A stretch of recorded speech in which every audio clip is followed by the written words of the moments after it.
This episode is brought to you by Progressive Insurance. Do you ever think about switching insurance companies to see if you could save some cash? Progressive makes it easy. Just drop in some details about yourself and see if you're eligible to save money when you bundle your home and auto policies. The process only takes minutes, and it could mean hundreds more in your pocket. Visit Progressive.com after this episode to see if you could save. Progressive Casualty Insurance Company and Affiliates. Potential savings will vary. Not available in all states. K-pop Demon Hunters, Haja Boys breakfast meal and Huntrix meal have just dropped at McDonald's. They're calling this a battle for the fans. What do you say to that, Rumi? It's not a battle. So glad the Saja Boys could take breakfast and give our meal the rest of the day. It is an honor to share. No, it's our honor. It is our larger honor. No, really. Stop. You can really feel the respect in this battle. Pick a meal to pick a side. Ba-da-ba-ba-ba. At participating McDonald's while supplies last. Can I refill your eggnog for you? Get you something to eat? Drive you out to the middle of nowhere? Leave you for dead? No, I'm doing just fine, Clark.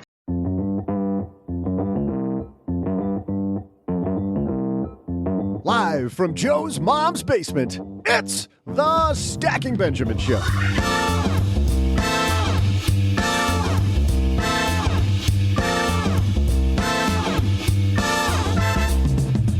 I'm Joe's mom's neighbor, Doug, and are you making space for happiness? I've got a special spot in the fridge for mine, and I pull them out 12 ounces at a time. Today, to make sure you can squeeze some happiness into your life too, we welcome declutter expert Tracy McCubbin. In our headlines, while crypto has faltered, crypto arbitrage is still a thing. Wait, it was a thing? Well, anyway, what is it? How does it work, and how should you do it? We'll share. Plus, we'll throw out the Haven Lifeline to someone looking to simplify their 401k portfolio. And then I'll share some slap-happy trivia. And now, two guys, one of which is happy, the other, well, we'll let you decide. It's Joe and O-J-J-J-J-G. Happy Wednesday, Stackers. I am Joe Saul-Sehy, Average Joe Money on Twitter, and we're so happy you're here with us. Get ready to buckle up, grab your favorite beverage, and pull that recliner back, because we're about to have some money-rific fun with the man across the card table from me, Mr. OG. How are you, man? Money-rific? Money-rific. Hey, can we have a pact today? Let's make a pact. This never works out well for me. Oh, it doesn't. But this one, Doug, doesn't even apply to you. It applies to the guy sitting kind of between both of us here. But it's that we will not use this button today. Because holy cow, you wore that thing out on Monday. I mean, that was just... I was there and I was worn out. Then I'm editing the show and I'm like, oh, really? Let's just tape over your buttons, OG. Okay. Tape over the buttons. Hold on. OG, yeah, I was going to say, he didn't say you couldn't use the other ones. No. We just need, Doug, we need to tell OG that if he keeps using those buttons, he's going to go blind.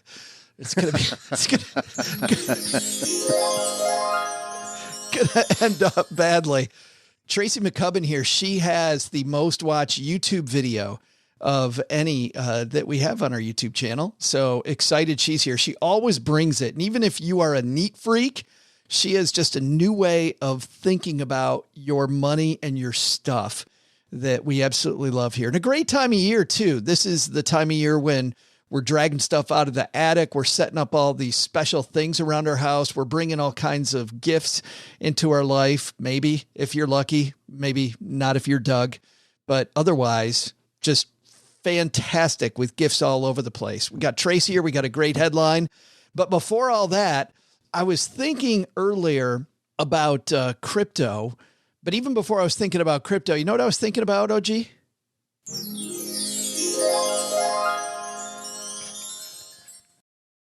In business, there is no room for guesswork. Every shipment matters. Every deadline counts. And when you're trying to keep operations running smoothly, The last thing you need is uncertainty. That's why reliability is at the core of USPS Ground Advantage. From the moment your package is first scanned in, it moves through a secure nationwide network, aiding in a timely and accurate delivery. You get near real-time tracking so you can keep up with your shipments. And with affordable upfront pricing, there are no hidden fees or surprise surcharges to throw off your cost sheets. It all adds up to predictable deliveries you can depend on, because knowing your logistics are handled lets you focus on everything else, your customers, your team, and the future you're building. Visit USPS.com/Ground Advantage to start shipping with confidence. USPS Ground Advantage. We mean business. I had a breakfast mentoring meeting yesterday with a young woman who was just amazing. She is graduating from college with a degree in wealth management, and she reached out hoping for some pointers. And listen, if somebody's in Texarkana and wants to go into this beautiful field of personal finance and helping people get their money together, that is incredible. But even more incredible is how she reached out, how she was trying to network. And I was having a discussion that finding the right person and avoiding the wrong person for a role, that's what can make or break an organization. And we just don't see that many qualified people. So how do you find them? Well, Indeed sponsored jobs is a boost whenever you need to find quality talent. If you're hiring, Indeed is all you need. You can stop struggling to get your job post even seen on other sites. You'll match with quality candidates with Indeed's sponsored jobs.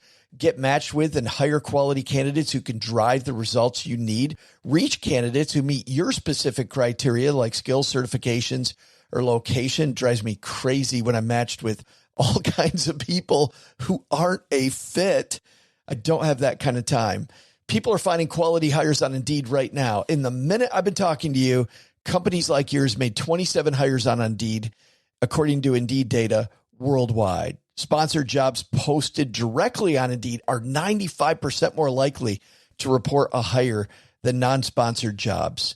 Spend less time searching and more time actually interviewing candidates who check all the boxes. Less stress, less time, more results. When you need the right person to cut through the chaos, this is a job for Indeed sponsored job. And here's what's cool, stackers. You're going to get $75 in sponsored job credit to help get your job the premium status it deserves at Indeed.com/podcast. Just go to Indeed.com/podcast right now and support Stacking Benjamins by saying you heard about Indeed right here at Stacking Benjamins. Indeed.com/podcast. Terms and conditions apply. Hiring, do it the right way with Indeed. Tracy McCubbin waiting in the wings, but first, a big crypto headline. So let's get this show running. Hello, darlings. And now it's time for your favorite part of the show, our Stacking Benjamin's headlines. Our headline today comes to us from SoFi, and it is about a topic that we haven't covered here before. And frankly, the reason that we're covering this is we noticed that a lot of people that subscribe to our YouTube channel, this is one of the top things that they search, which is, it's called crypto arbitrage. And the piece today is written by Colin Dodds. Crypto arbitrage, how it works, and trading strategies. So to start off, let's go over what cryptocurrency arbitrage is. What's happening here, is that people have noticed that when it comes to crypto versus stocks, traders aren't paying attention to fees. In fact, we've done stories about this in the past where these people that are super analytical about the fee that they pay for a trade on a stock or an exchange traded fund, all of a sudden when it came to crypto, remember the wonder years of crypto? Like, I don't care what the fee is, I'm in.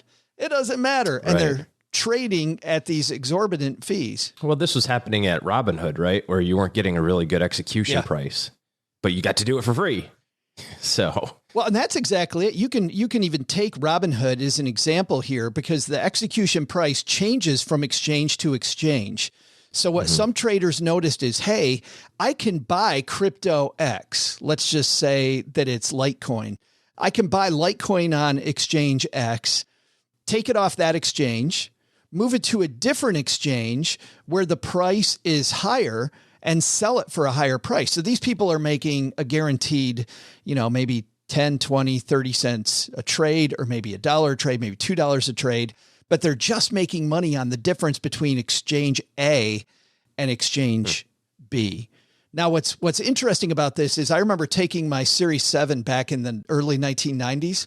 This was a thing. I remember our instructor getting all excited about this and talking about arbitrage, where people would buy General Electric stock on the New York Stock Exchange, then they'd go sell it on the DAX, the German exchange, right? They take all these different exchanges, look at the price, and then they make a guaranteed 10 cents or 15 cents and trade as many as possible, as quickly as possible. So they make these quick guaranteed returns. Not a lot of money, OG, per deal, but if they do enough deals, it ends up being a big deal. You know what's funny about those? Those all went away. And the reason they went away, this idea of arbitrage, is these high-speed computers made that go away. That's gotta be, if crypto manages to stay around, that's gotta be, OG, what's going to happen here, I would imagine. I can't imagine it's already not happening. You'd have to think that in the information age that we have, where just about every known thing is known to every person immediately, right? There's no secrets when it comes to investing. There's no secrets when it comes to this arbitrage thing. If all of a sudden one exchange has got a price different, everyone knows that information immediately. And it wouldn't take a smart programmer very long to be able to build a program to be able to take advantage of that, I would think. There are three different types of arbitrage. There's spatial arbitrage, which is the one that I just mentioned. Spatial arbitrage without transferring. The piece says some traders try to avoid the risk of transfer cost and times that spatial arbitrage poses. For example, in a hypothetical case, they may go long Bitcoin on one exchange and short on another, wait until the prices on the two exchanges converge, and then boom, which they do. The time, to your point, between those convergences happen at shorter and shorter intervals now. So just notice it, hold it, sell it, boom, I'm done. And then third is triangular. Now, what happens if Bitcoin all goes down by like 70%? Then see, you make 30 cents, you lose $10, but you make it up on volume. The more often you do that. Okay. All right. Got it. Yes. You got to understand how this works. You got to understand how this works. And then triangular arbitrage takes advantage of pricing and efficiencies using different pairs of cryptocurrencies on the same exchange. So with this strategy, they'll start with one crypto, trade it for another crypto in that same exchange, one of which is undervalued versus the first. So they're looking at crypto A versus crypto B, a little bit more intensive. But overall, for the majority of our listeners, majority people watching our YouTube videos who are searching the stuff on YouTube, this is strategy we should be employing. I would say, I can't imagine that this makes sense for hardly anyone, unless you're one of those people that have just tons of volume to be able to move. We talk about this a little bit when it comes to like your savings accounts, right? It's like, hey, should I move from bank A to bank B because bank B is paying me 0.1% more? It's like, well, do you have $10 million? Because there's an awful lot of paperwork to open a new bank and move the money, and it's out, you got to do all that crap. And no offense, but your $10,000 on 0.1 is going to make you an extra $10. $10 is something. But is it worth all of that energy and effort to do that? I'm not sure. So if you've got $80 in your crypto account, you're going to arbitrage it at a penny per. Okay, it's probably not going to be successful in the manner in which you think it might be. And that's the question, right? Is what is the opportunity here? And I wanted to look into that. So this comes to us from MoneyWeb. This is written by Sierra and Ryan. Has crypto arbitrage bounced back? So looking at this, it says it's been a painful few months for those doing arbitrage. It's been a painful few months for anybody doing crypto, period. If you've been sitting in cash, it's been okay, but otherwise it's been painful for everybody. These arbitrage spreads, it says, have narrowed to less than 1%. But then came the implosion of crypto exchange FTX a few weeks ago and a sudden strengthening in the Rand. This is a South African piece, obviously. In the blink of an eye, the crypto arbitrage market bounced back to life with spreads widening to 3.8% 2 weeks ago and hovering around 3%. So you're looking at a locked in 3%, which is nothing to sneeze at, OG. If you're using large amounts of money, like locking in a guaranteed 3 is not bad. However, to your point, how much money are you going to need to devote to a strategy that could be used making significantly higher returns? Well, and I get it. So, I can do, I can make $3 every time I move 100. I just have to move the 100 a whole bunch of times. And if I do that twice a day, that's way more than I'm going to make, investing in my ETF. Sure. Until the one time that it doesn't work. Usually when there's the one side that has the wild return potential, there has to be some sort of offsetting downside exposure as well. There's just no such thing as the free lunch. And so I got to imagine that there's also a timing element involved in here where you kind of got to be lucky. Yeah. Like the author was saying, it was great until it stopped being great. If you happen to have that week off from your arbitrage strategy, you were like, oh, phew, dodged that bullet.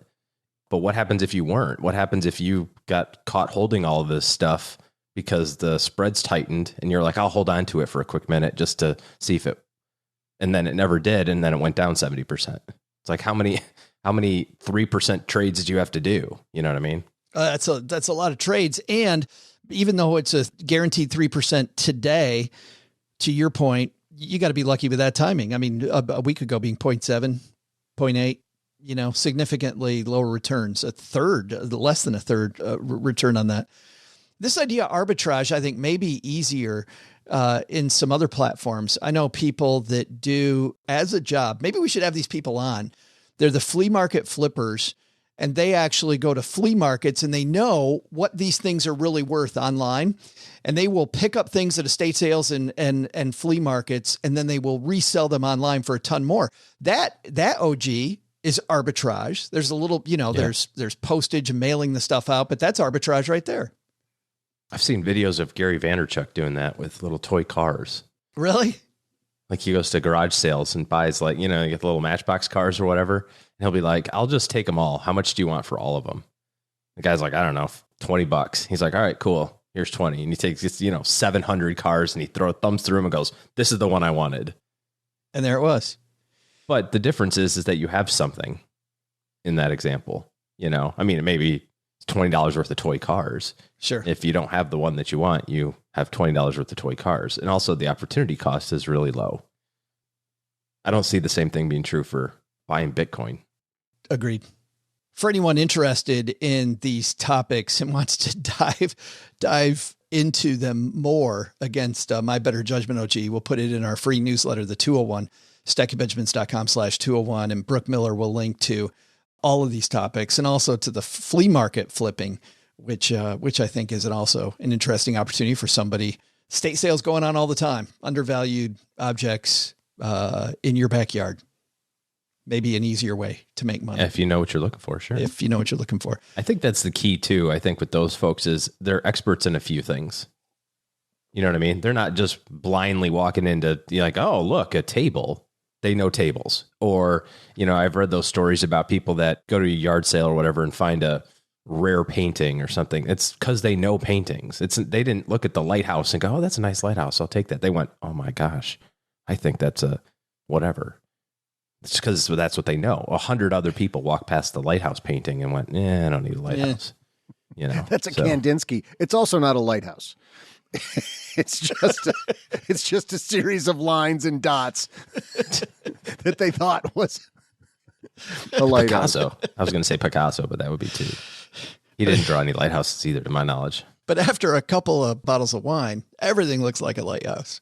Yeah. Hey, coming up next, Tracy McCubbin is my favorite decluttering and organizational expert, mostly because she thinks beyond just the tactical tips, right? There's the tactical stuff. And Doug, you were talking about a topic we did last week, that we got to get to the root of the problem on a lot of this. And Tracy likes to cut right to the heart of why we actually have clutter in the first place. And this is the time of year for clutter. So we thought better than January, when everybody's trying to clean up the mess, let's not make the mess in the first place and have Tracy on here at the top of the season. Tracy coming up next, but to get us there, Doug, I think you've got a trivia question for us, don't you? I sure do, Joe. Hey there, stackers. I'm Joe's mom's neighbor, Doug. We're in the middle of the World Cup right now, just in case you're not in the neighborhood and can't hear me screaming for Belgium. I don't even know if Belgium's any good. I just want to joke about the Belgium dip. Look it up. It's a thing. People take the World Cup seriously, and there's some serious dough being thrown at these players. So my question is, who's the highest paid soccer player in the world? I'll be back right after I go eat these waffles.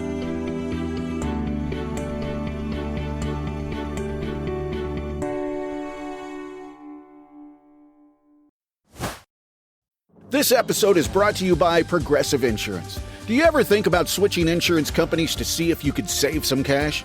Progressive makes it easy. Just drop in some details about yourself and see if you're eligible to save money when you bundle your home and auto policies. The process only takes minutes, and it could mean hundreds more in your pocket.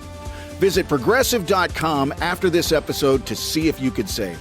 Progressive Casualty Insurance Company and Affiliates. Potential savings will vary. Not available in all states.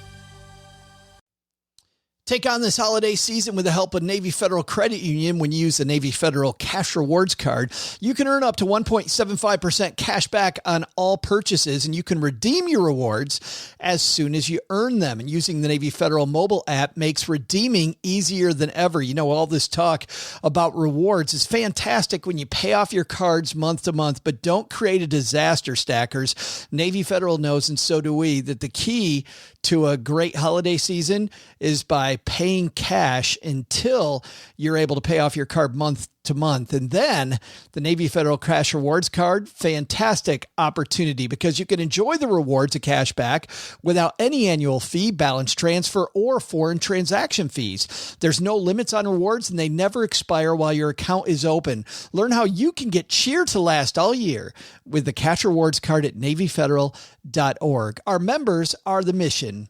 Insured by NCUA, rates are variable and range between 12.65% and 18% APR based on creditworthiness. ATM fees for cash advances are up to $1 at non-Navy Federal ATMs. Message and data rates may apply. Visit NavyFederal.org for more information.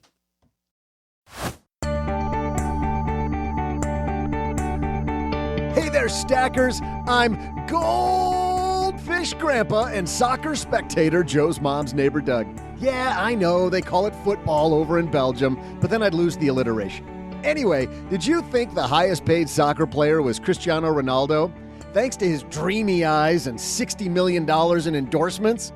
Sure, I bought a tag Heuer solely because of him, but his salary is a measly $53 million. Get a side hustle, you slacker.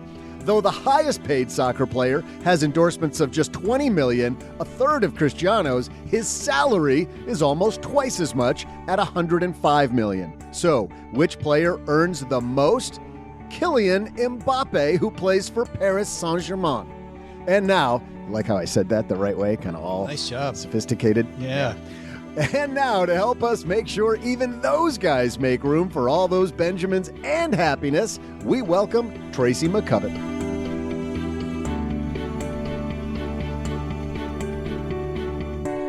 And I'm so happy we're talking to her today. Tracy McCubbin is here. How are you? I'm good, Joe. I want to hug you through the computer. It's so nice to see you. I think this is our three-peat. It is. Yes, we need to get you a frequent flyer card. You'll get Excellent. 10% off all future appearances, which is great. I love it. And a free yogurt, a free frozen yogurt. Of course, right. Yeah, got to throw that in. Most people think, okay, we're in the middle of holiday season, Tracy. Thanksgiving was a week ago and, you know, all the big holiday stuff, holiday parties. I want to talk to you now, though, for a specific reason. And that is that as Cheryl and I were hauling these boxes out of the attic, out of the storage places, all of this holiday festive stuff, I kind of realized and thought, and you know more about this than I do, but I feel like in financial planning, nipping things at the root, right, is the start. And I feel like this month, Tracy, this is clutter month. Am I wrong? No, it is clutter month. Look, there's no coincidence that January is National Get Organized Month that comes after December because the onslaught, right? Like the onslaught of the calendars from your car mechanic and the cards and it's just so much stuff comes in the month of December. We got to start talking about it. We got to start realizing how do we approach this holiday season with not adding more, like not adding more stuff. Well, so how do you do it? How do you do it? I am on a crusade, and I say that very seriously, to change our approach to gift giving. I want to normalize telling people what you really want or asking people what they really want. This idea that we're all supposed to be mind readers and we can know what the other person wants. I have a lovely partner. We're getting married in March. I love him. He's not so good with presents. He tries. He's just not. It's self-admitted. He's like, I choke it, And I'm like, then let's just ask. This idea that it's supposed to be a surprise, it's impossible to keep up with. And then also looking at sort of who you're buying for. Are you buying out of obligation? Are you buying out of, well, it's tradition. This is what everybody does. Like, are you at a point in your life where you don't have to get every family member a present? Most people have everything they need right now. So I think that there's a way that we can dial back the stuff, especially after what we've been through with the pandemic. Can you give experiences? Can you spend time with someone? I just had lunch with my godmother, 94, and we were sort of talking about come and see her right before Christmas. The lady doesn't need a thing. She's getting ready for her next journey where there is no stuff. And I was like, you know what? I'm going to visit her once a month in 2023. That's my gift to her. Like, she wants time. She wants to spend time together. So I think that this conversation about, holiday gift giving doesn't have to be only about more stuff. You're still going to have, though, things that come in the front door that either you don't want, or somebody that doesn't get Tracy McCubbin's memo yet. Yes. What do I do? Do I kind of David Allen it, if you're familiar with getting things done, and put it in the right place right away? How do we get all this stuff so that I can walk out of December without my tail between my legs? I think you got to start the decluttering. One of the things that I've realized in being in business now for 15 years, that decluttering needs to be a regular practice in your life. There's sort of this idea with some of the other organizers out there that like you declutter once and you're done. It's like, no. The stuff keeps coming. Your life changes. You move, your kids grow up. There needs to be a regular decluttering practice in the same way that, you got to revisit your budget. Your life changes. You make a budget for you when your kids are little and you're 29 is going to be different than the budget when you're 60. Like, it's an evolving thing. And it's the same thing with decluttering. You need a regular decluttering practice. And that's a good thing. It's not like, oh, I'm so messy. It's like, no, I need to stay on top of the stuff because the deluge is coming. It always amazes me whenever I talk to you or I read your books or I see you on social media, Tracy, that generally they say the apple doesn't fall far from the tree, but in your intro to this book, you remind us that your dad is the opposite of you. Your dad, you come from a family where your dad was a hoarder. Yeah, he still is. He still is. We're dealing with it. And I think it's one of the things that makes me so good at what I do, because I know the extreme of it. I've lived it and I've seen it, and I know the grip that stuff has on people. And I know that it's not easy to say, like, just get rid of it. I really do understand. And as he's aging, we're dealing with it even more. And it's a lot. It's a lot. And interestingly, the last couple of years, a lot of my business, probably about 50% of my business now is senior downsizing or helping people after somebody's passed away. And it's you, so I'll say this, but I've started to say to people, like, you buy, and then you die. Like, it's just sort of our life is like this. You're buying, and then you die and you have to get rid of it. And what are we missing along the way? What are we not doing? What are we not participating? Because we're trying to buy the fancy car or the bigger house or the stuff. It's funny. I thought of you, a tax expert that I like a lot. He's in California as well. His name's Sean Mullaney. Sean, from a tax expert side, talks about not buying things. So he and you, I feel like, could be, separated at birth siblings, But he talks about thinking about before you buy anything that this stuff someday is going to end up in a landfill. And when you talk about the fact that we buy, then we die, then it all goes to the landfill. And then I think, oh, why am I buying that in the first place? But I thought about you immediately. Yeah. That's super interesting from that point of view. I mean, I've been saying this. A client's grandmother said that when you throw something away, where's away? I call it the donation myth, where we sort of buy things saying, well, if I don't like it, I'll just donate it. But it's not that simple. Donation places are overwhelmed. Things are staying. What ends up happening is people sort of over donate things that aren't reusable. And then the poor nonprofit has to put valuable resources into throwing your trash away.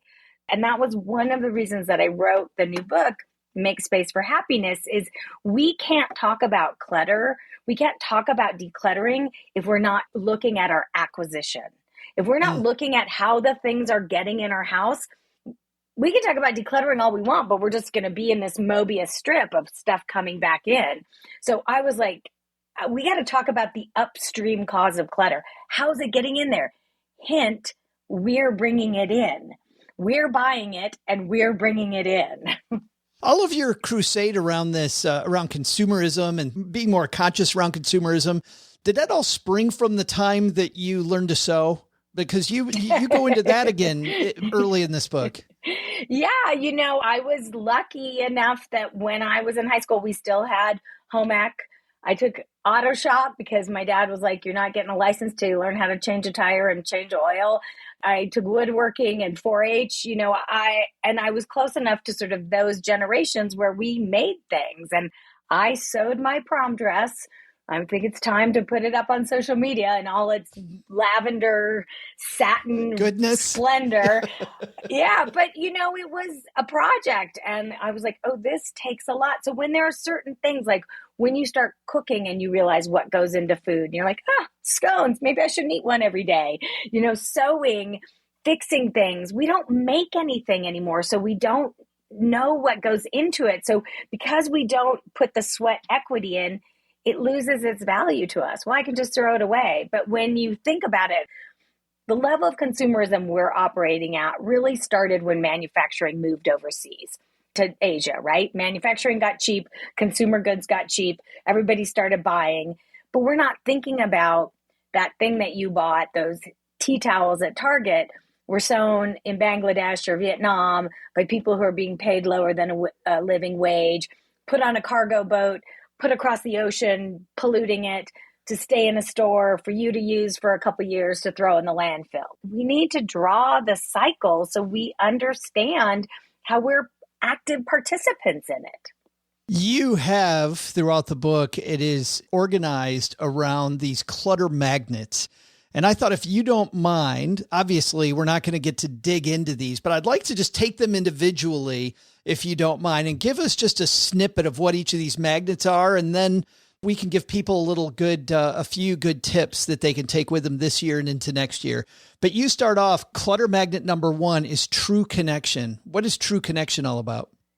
That's great. I'm going to go back a little bit so people understand. So having worked with clutter and this for so long, I really started to see, like, as the stuff was coming back on people's shopping habits, the way I visualized it, it's as if all of us are sort of missing a little piece of ourselves, our self-confidence, our self-respect, our love for ourselves. It's almost like a puzzle piece is out. And so we keep buying things that we think are going to fill that missing piece. And so it's like we're almost magnetizing the stuff to fill what's missing in us. And I realized that it's like, oh, this is what we're looking for in the stuff. So true connection is a great example. We think, oh, well, I'm totally connecting with people when I go to the store because that salesperson is so friendly with me and we chat, or I connect through shopping, like retail therapy, and me and my girlfriends go shopping. And what we're really looking for is spending time with another person, especially when it got taken away during the pandemic. Like we're pack animals. We want to be with our tribe. So it's not the shopping that's going to make us feel connected. It's the time together. And by the way, all the studies on longevity, one of the biggest indicators of a long life is friendships. one of the biggest indicators is friendships. People who have true long friendships live longer. Well, you and I talked about my experience there. Just, coming back to Texarkana was all about friendships and knowing how hard it is to get friendships. And you know this, Tracy, you've seen these statistics around men that a lot of men die of loneliness, right? As men get older, they tend to have fewer and fewer friends I had an experience years ago with my grandmother had a best friend who was, she must have been in her 80s at the time. And she lived out in the country, 40 minutes outside of town, a big drive for an 80-year-old woman. So she wasn't making it at night. And we went out to visit her, and her house, I think it had like 100 rolled up, still in the tube, giant, super cheap, fake Persian rugs that basically what we figured out is that some guy was calling her and talking to her a couple nights a week and selling her these rugs. And my grandma was helping her with her bookkeeping and all that. And she'd spent like $100,000 just to have somebody to talk to. Wow. Number 2 on the list, strong self-confidence. This was all born out of, if I see those words anti-aging one more time as a marketing tool, I'm like, that is literally, unless you're going to freeze yourself like Walt Disney, I don't know how that's going to happen. And look, I live in Los Angeles. I have a lot of movie star, TV star clients. They're all aging. Everybody's aging. It's happening. So that one is about buying things that try and give you the self-confidence, beauty products and diets and vitamins, and that our self-confidence is coming from our outward appearance. And look, I love a good beauty product. I love a good face cream. But at the end of the day, self-confidence comes from how do you show up in the world? How are you of service? You want to feel confident about yourself? Do something kind for someone else. That's where your confidence comes from. We talk about on our show a lot about the lack of personal financial talk in schools. We're learning all the stuff we never use, but we don't cover personal finance. But one class that I had, Tracy, that you bemoan that we don't talk about early in the book, you dive into this rant, which is we don't get any of this media training. Like these first 2 things that you're talking about truly is understanding marketers and how they work and what they do. Like I just bought some new pants. I bought them online, but I noticed that if I bought another $30 worth of stuff, I would get free shipping. So I end up then scouring the catalog to see if I can get this second thing, which, by the way, I didn't really want and I didn't really need. And $30 more is going to come out of my wallet. Well, minus the shipping cost, so maybe $20 more. They're going to get $20 more from me than they would if I had just done what I came there originally to do. But we're not trained that way. I feel like we're trained to see deals and we kind of fall right into it. Exactly. And also we're not, back in the old days, Joe, when there were 3 TV channels, right? We had 3 TV channels. You knew when the commercials were 12 after, 18 after, you got to go. We are being marketed to 24/7. There are commercials, there are ads, there's influencers that we think are just like talking about a product that they're selling it. Like we've lost any sort of media literacy around that or never taught it, especially the young kids. And so we don't realize the rate that we're being marketed to. I mean, a question people always ask me is like, how do I declutter my inbox? The bulk of everyone's inbox, I would say easily 80%, 90%. Is marketing emails. Marketing. Yeah. Marketing. As much as I love her, I don't think Michelle Obama is sending me an email every 3 days. I just don't think so.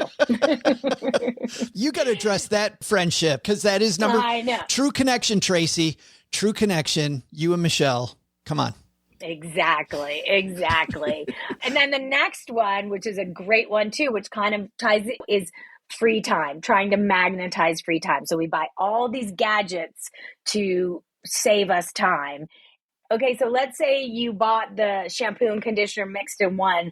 With that 10 seconds you saved, did you learn Mandarin? Like, what did you do with that time? And I think this is the thing that people, and I know you talk about this, I know your listeners, like, you're still buying, you're still spending. Even if it's something's on sale, somebody's like, well, it was on sale for $100. It was normally $200. I saved $100. You're like, no, you spent $100.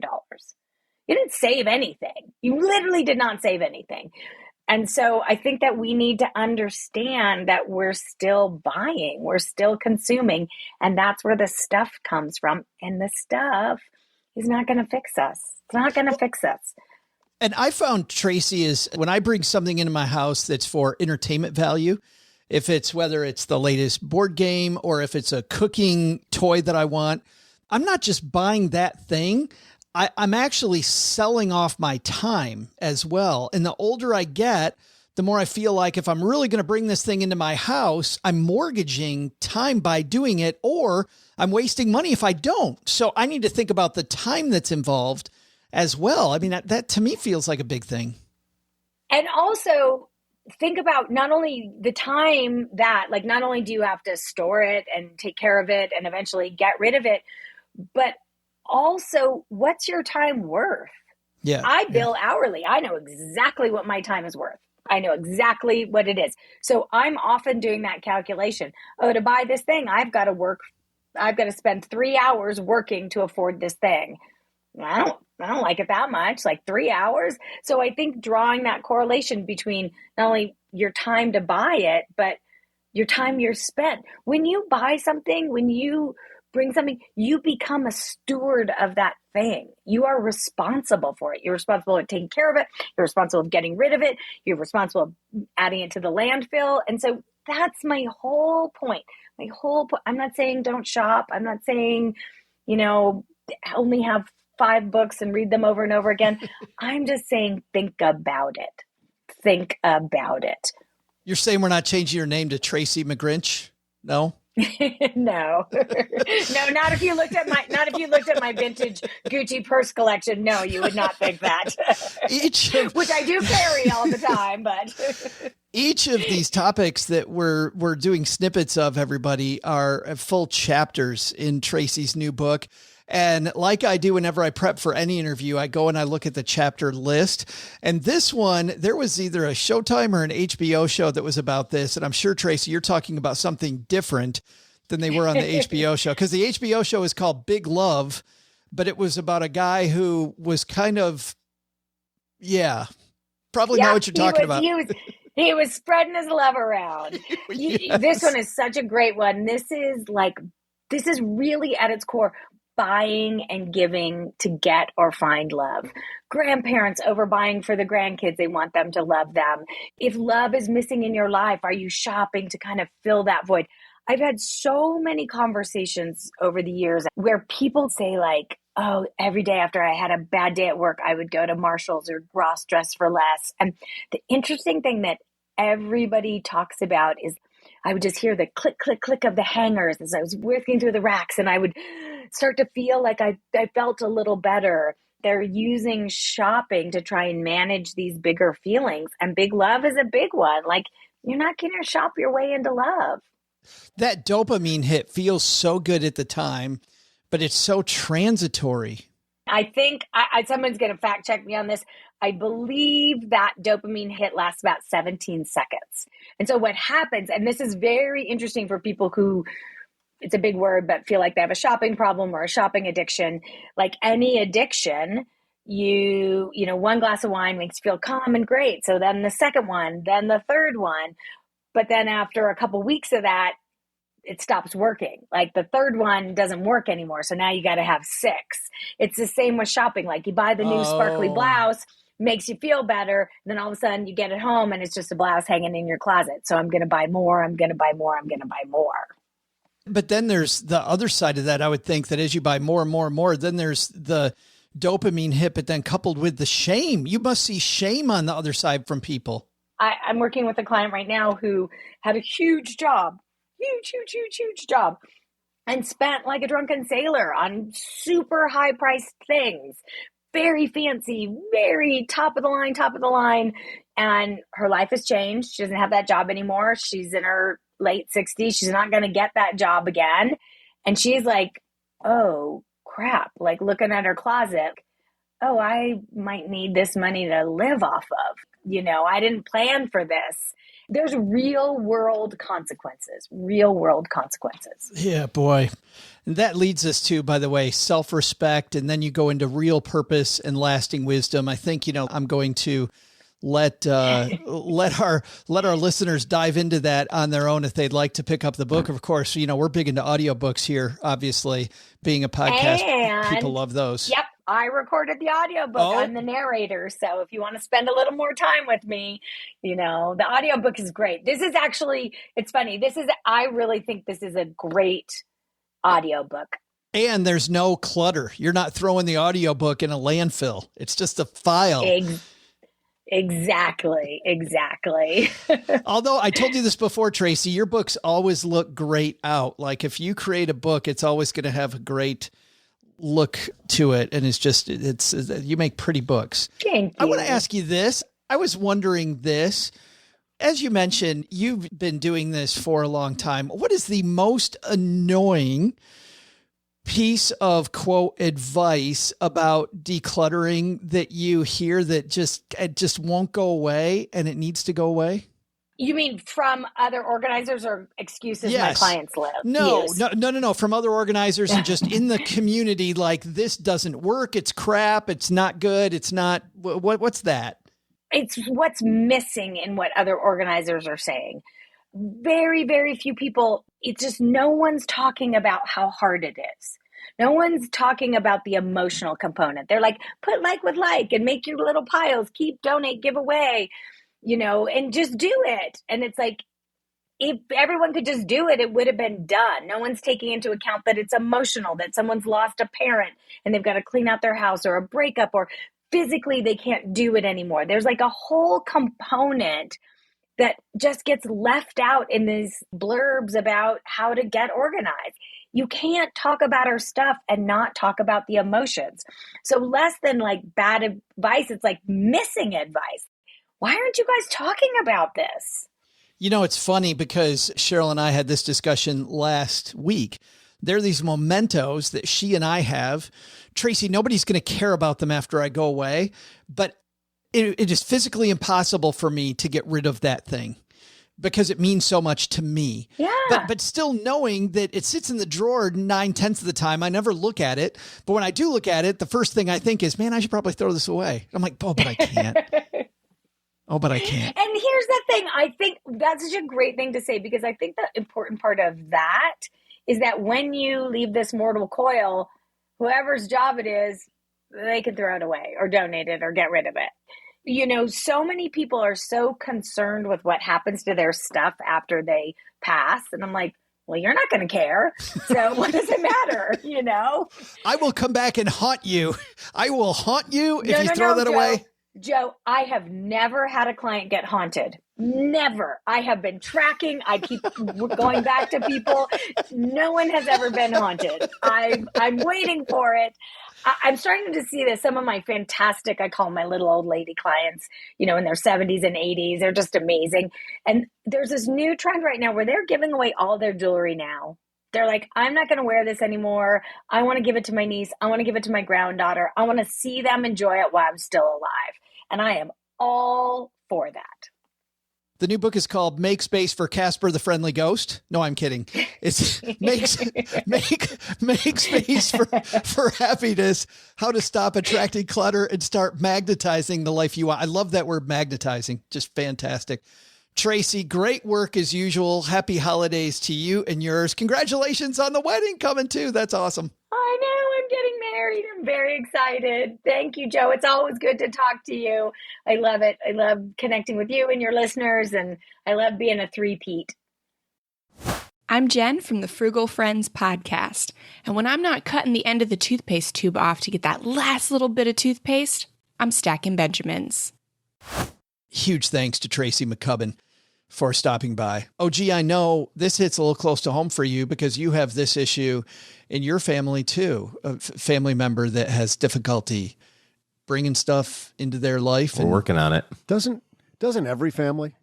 Sure seems. I mean, it seems like in every family, whether, one of the one person or one of the spousal partners is a little bit more attached to stuff than the others. There are college syllabuses in my basement right now that haven't been thrown out in like 35 years. So I'm not naming names.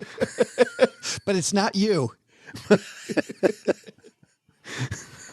But it is difficult. And I think I think she makes a great point when she says that we don't understand marketing, guys. Like we understand a lot of things. Like we talk about personal finance, but we don't talk about marketing. $100 out of your pocket, even if you got a 50% discount, is still more stuff in your home. And number two, you still spend $100. And this idea of just, we need to buy more and buying equals happiness. I think it's a great time of year to hear that message. That it's not, by the way, OG, just telling you that it's not. The message is that. Oh, you're not supposed to do that. Oh, this is awkward. Well, anyway, I'll take back all the stuff I got you guys. Because, Speaking of that, by the way, did you guys see Budweiser's tweet right after Cutter announced that there would be no alcohol at the games and they're the official beer provider of all the games?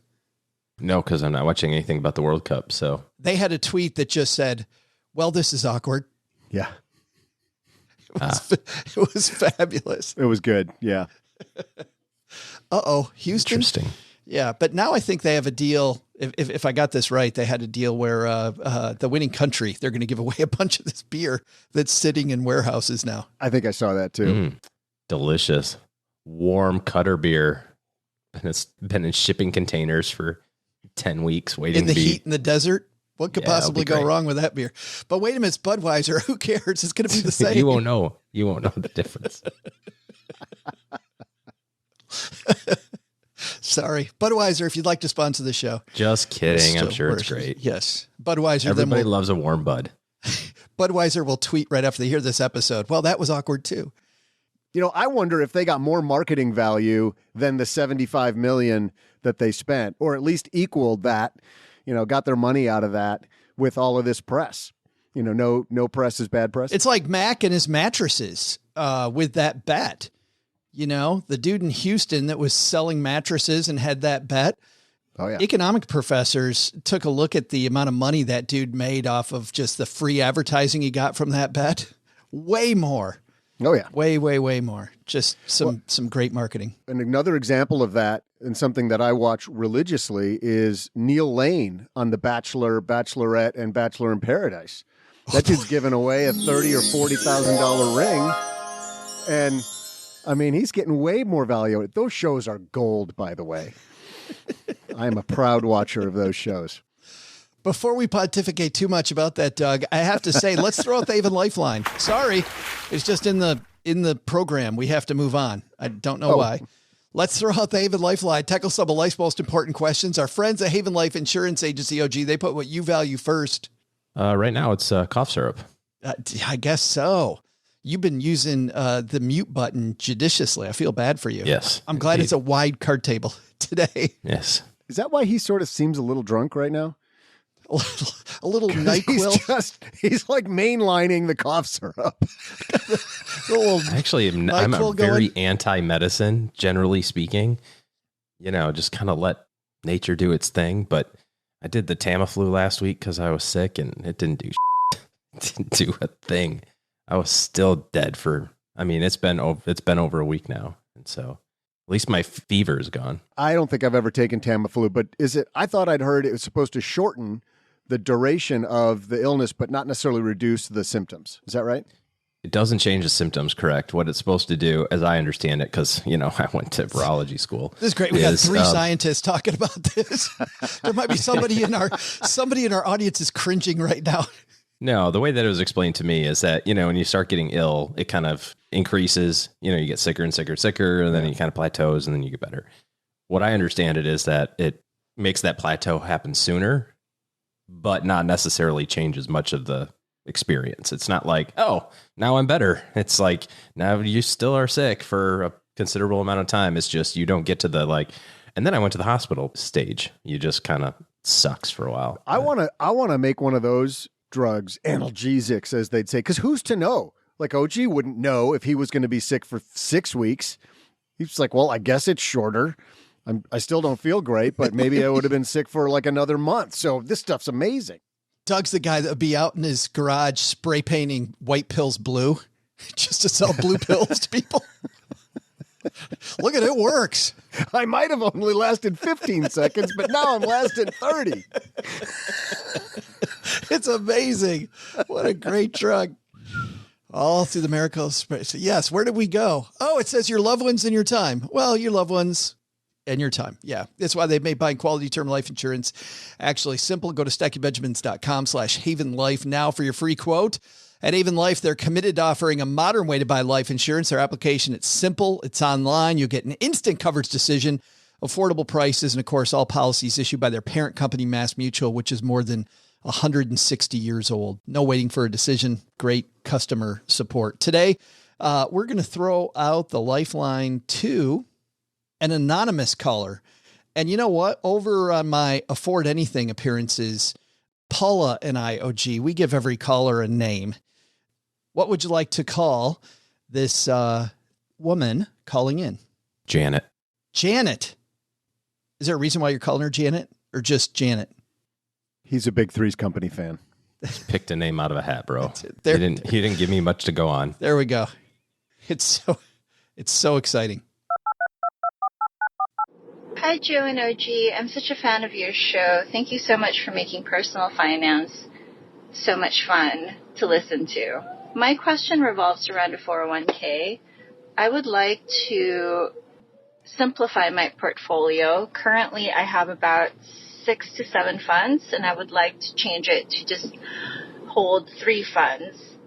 My question is, if given that the market is down, does that mean that if I move to the 3-fund portfolio that I would realize the losses, since I would be selling my current funds and then moving into the 3-fund option? Not sure if it's a good idea, if that's the case.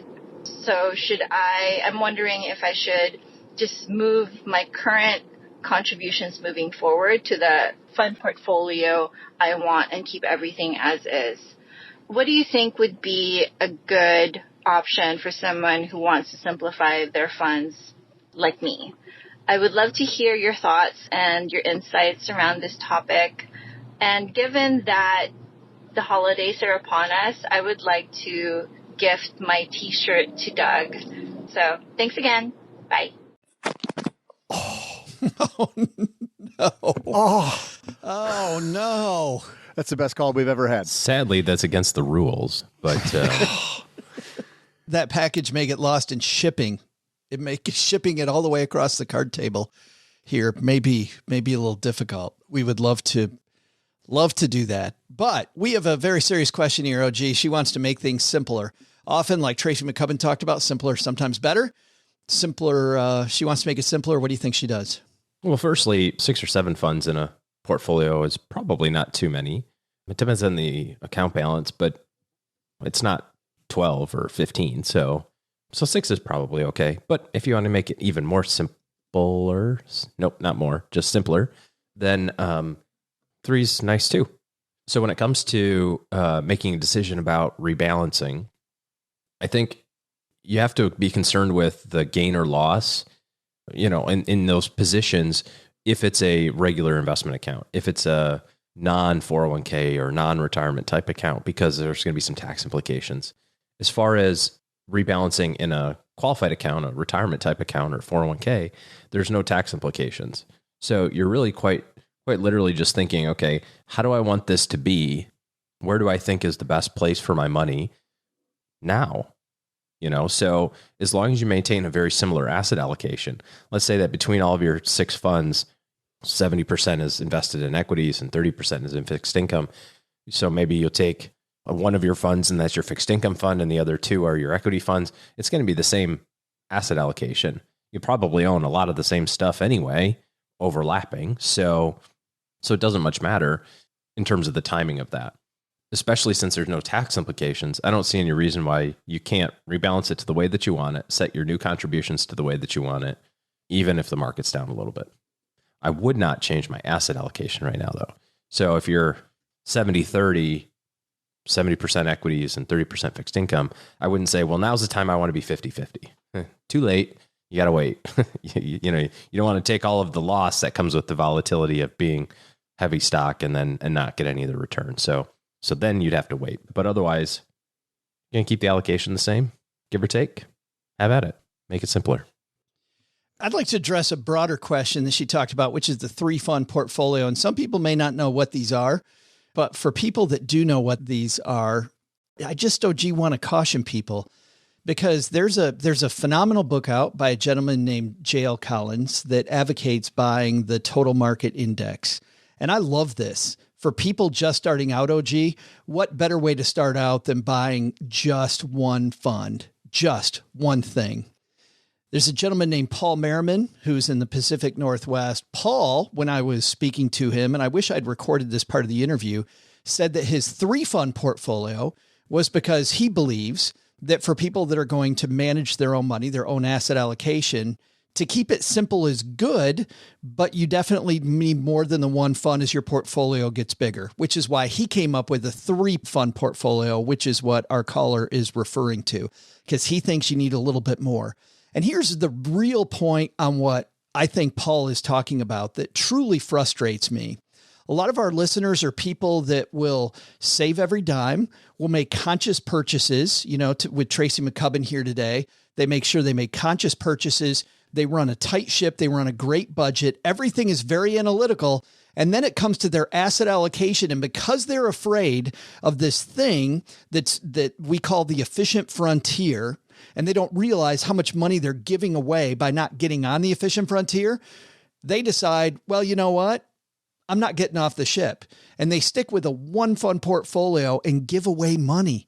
And it drives me crazy, OG. It truly drives me nuts to see these people analytical in every other part of their life, not getting just a sled. The bad news is, as you know, it's not that difficult.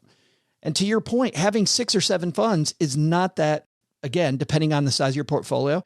And don't get me wrong here, guys. If you're starting out, one fund, what I love about J.L. Collins' book is it takes that away from people. People are like, I don't know what to invest in, so I'm not going to start. Well, crap, just start. Just start. Buy one fund. And J.L. Collins shows you could have one fund for life and you're going to get there.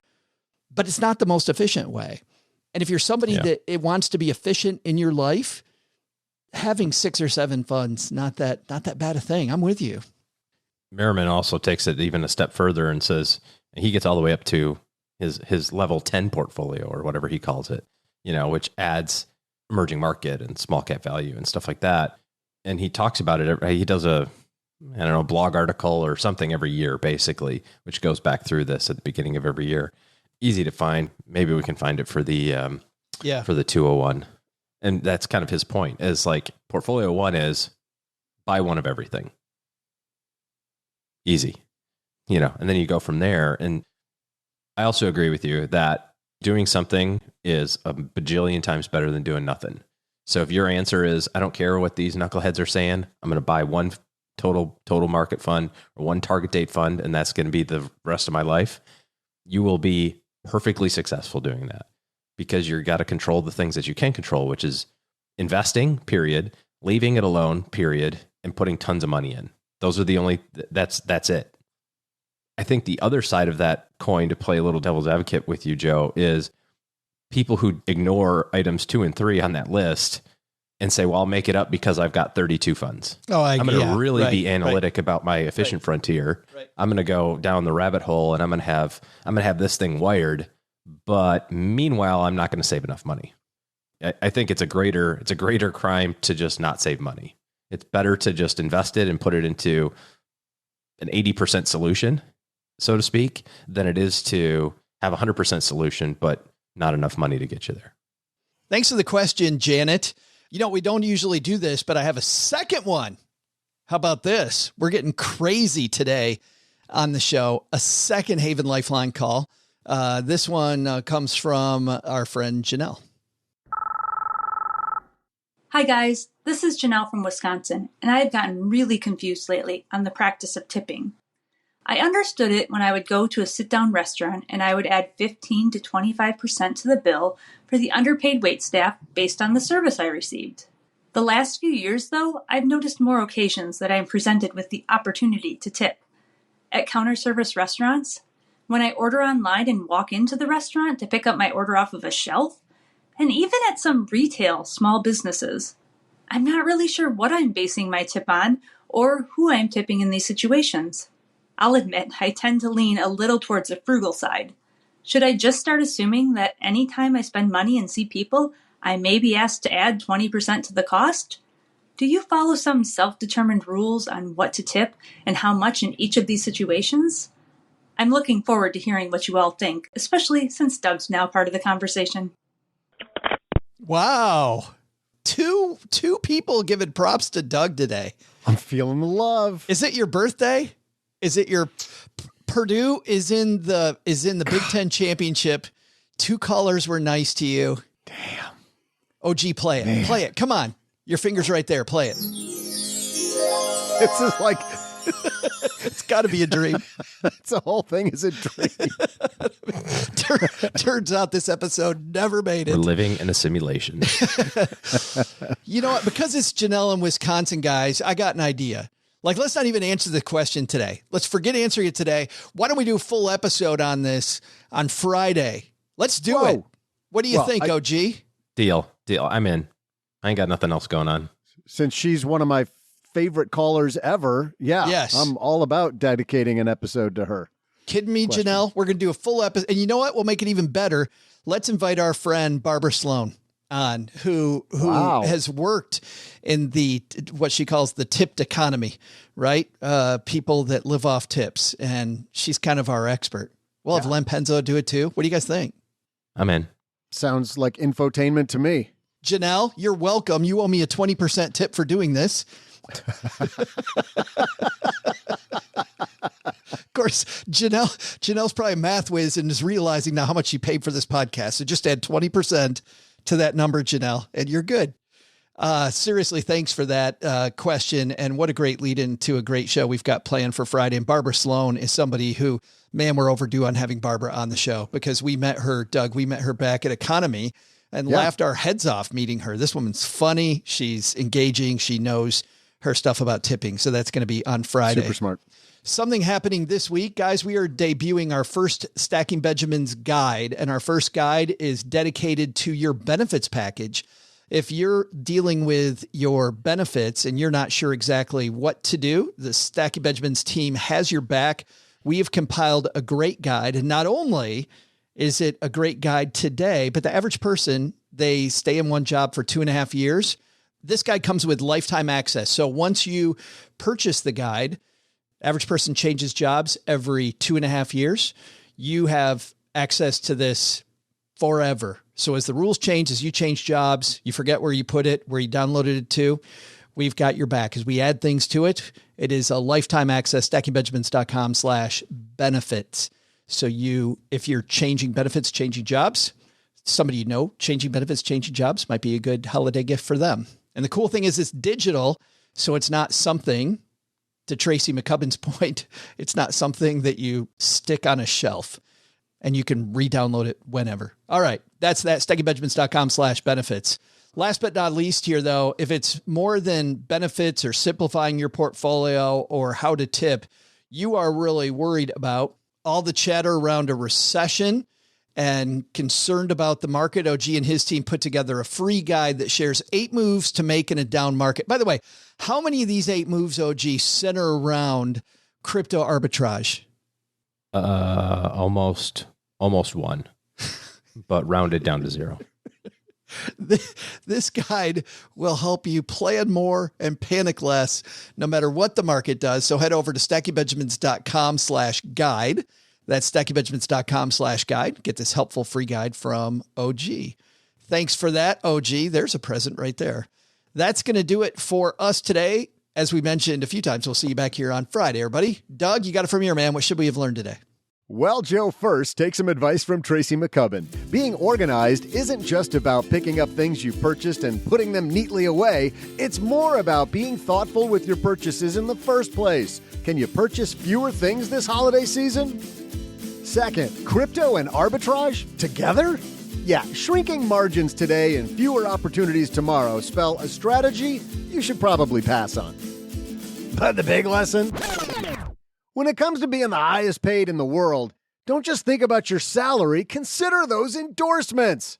Hey, Ma, have my people call the Belgians. What? Oh, that's right, I don't have people.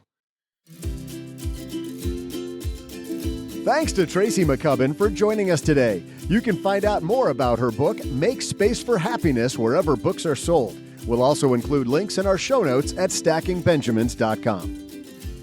This show is the property of SB Podcasts, LLC, copyright 2022, and is created by Joe Saul-Sehy. Our producer is Karen Repine. The show is written by the brilliant Paulette Perhatch, with help from Joe, me, and Doc G from the Earn and Invest podcast. After you listen to our show, check out the 201 Deep Dives, written by our website manager and blog editor, Brooke Miller. You'll find the 411 on all things money at the 201. Just go to stackingbenjamins.com/201. Once we bottle up all this goodness, we ship it to our engineer, the amazing Steve Stewart. Steve helps the rest of our team sound nearly as good as I do right now. Want to chat with friends about the show later? Mom's friend Gertrude is our social media coordinator and the room mother in our Facebook group called The Basement. So, say hello when you see us posting online. Here's a weird fact. Both she and Tina Eichenberg are never in the same room at the same time. To join all the basement fun with other stackers, type stackingbenjamins.com/basement. I'm Joe's mom's neighbor, Doug, and we'll see you next time back here at the Stacking Benjamin Show. Not only should you not take advice from these dorks, don't take advice from people you don't know. This show is for entertainment purposes only. Before making any financial decisions, speak with a real financial advisor.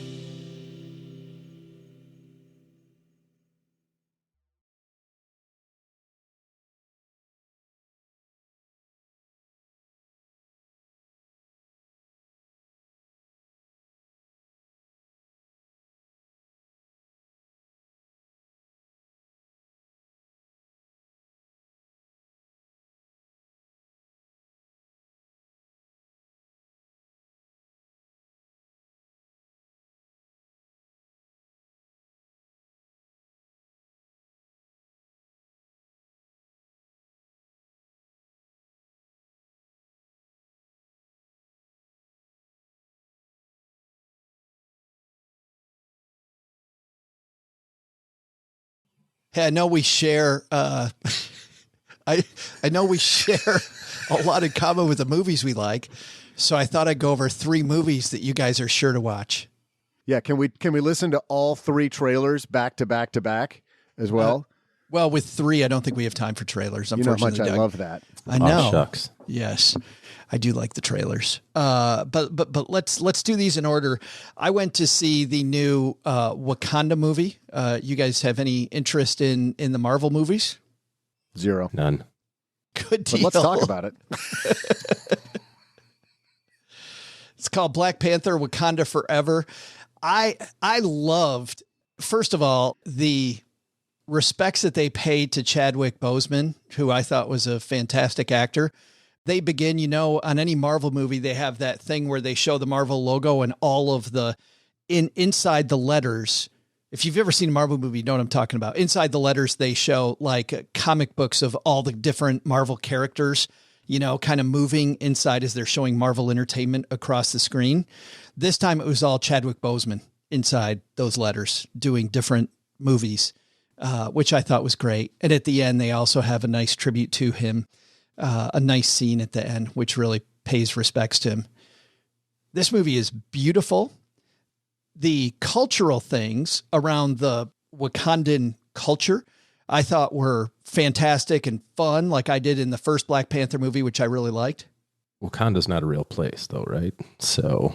No, but I like the cultural stuff as well in the other fake place that they talk about, which is this place based on the Mayans. Like the make-believe culture? I did. But did you get the same thing? Did you like the Lord of the Rings? Like the cultural stuff Never in the saw Lord it. of the Rings? Okay, well, Never there saw you it. go. You know, I get into these. I get into the world. I think that this high technology world is a pretty cool place. And they combine it with another world based on the Mayans. And the output then of these gorgeous places and these interesting people is the world's most boring paint-by-number story that takes 3 freaking hours to tell. It is so boring. This movie, I got halfway done. I leaned over to Cheryl. I'm like, can we leave? Like, I seriously just want... I should have. Just spoiler, there's nothing in the second half of this movie that redeems the first half of the movie. Just, it is so not good. It just... I feel like we've already talked about this as long as you paid attention to the movie. 3 hours later. It's been 3 minutes. I'm glad you guys are into this. That's great. Felt like longer. So I know this movie got great reviews. I just don't see it. Like I don't know. I didn't like it. Another movie getting very good reviews that we went to see is a movie that has a plot line very similar to a movie that I liked. I really liked the movie Spotlight that was up for a bunch of awards, and it's about the Boston Globe tracking down the priests and all of those horrible incidents and how they did it. And I think the magic in that type of storytelling is the point by point. We figured this out. We got this person to talk. We found out this. We found out that. So Cheryl and I went to see She Said, which is about the New York Times going after Harvey Weinstein. And it is very, very similar to that. Although when you look at some of the graphic things on screen, it's much more about the Watergate investigation and Dustin Hoffman and Robert Redford, playing All the President's Men. Yes. There are so many scenes that are set up, Doug, the same way cinematically. The place where She Said actually lost me was a little bit in the middle. It's a very strong beginning, very strong end. The middle gets muddy because they don't tell you why the hell they're talking to somebody, which is, I think, the whole magic of Spotlight was we got to go talk to this person and see if we can get them to say something. And then they don't, or they do. And when the dam breaks in both of these movies, you get the same thing you got in All the President's Men, where all of a sudden all the pieces start to fall together. So a little bit muddled in the middle. Decent movie. I don't know. I give it a 6.5 on a scale of 1 to 10. Wakanda closer to a 4. And just because it's pretty and I get into this world building stuff.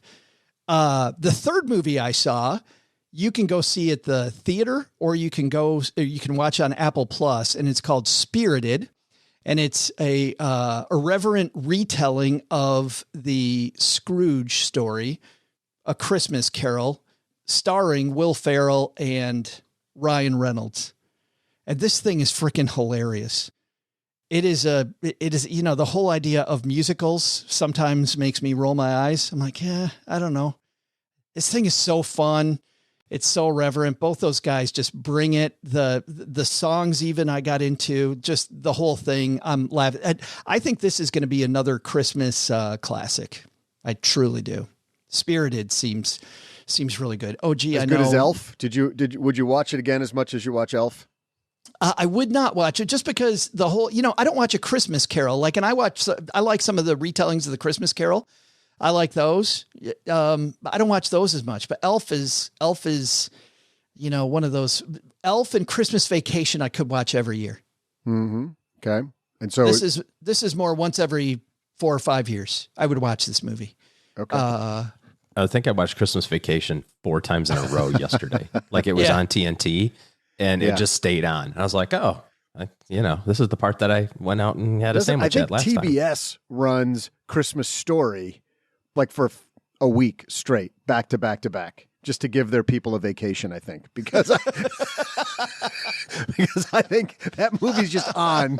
If you just look in your guide on your TV, it's just, goes on forever. Yeah. Spirited is so fun. And they have these hilarious pieces, and I'll only give one away. They're in the middle of this scene, and all of a sudden Dame Judi Dench comes by, just walks like right up to the screen and says something across the screen and walks out the other side. And Ryan turns to Will and goes, wait a minute, was that? He goes, Dame Judi Dench?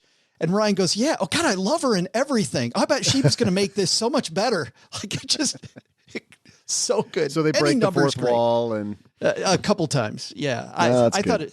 thought it was good. I really like it. Whether you have Apple Plus or, make it a family trip to the theater. I thought it was a good time. So big thumb up for Spirited. I think both of you guys would like those movies. I think you'd hate the other two. So there you go.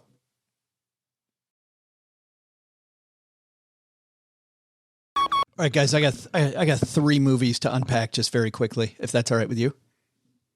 Wow. Okay. Is that all right? I mean, I don't have objections, although other than it sounds like a lot, and the movies probably suck. Same.